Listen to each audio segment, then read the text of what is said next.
100%. And yeah, I would. So I've had this happen to me a few times. I actually was basically in a Christian cult when I was like 20, and so I think the pattern of the loosening and how to deloosh is to be aware of the process. And for me, it was first I start off with trauma in a sense of searching for something outside of myself. Okay, then I find X thing that provides an answer, a solution, right? A epiphany that I hadn't had before. I then feel very elated and happy and excited, and I then put my energy into that, diving deeper and deeper and deeper. And in that, I find a community of like minds who welcome me in with open arms and loving grace.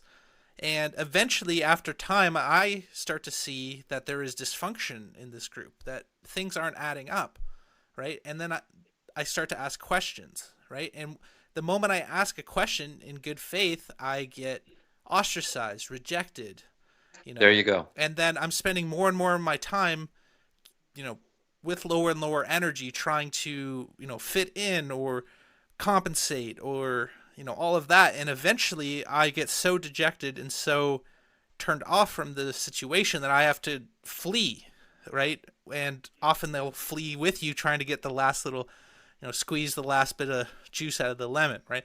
For me, that is the pattern start to finish of looshing, and it applies to any situation, whether it be politics or sports or cults or truther movement. Would you add anything to that in terms of the pattern or process?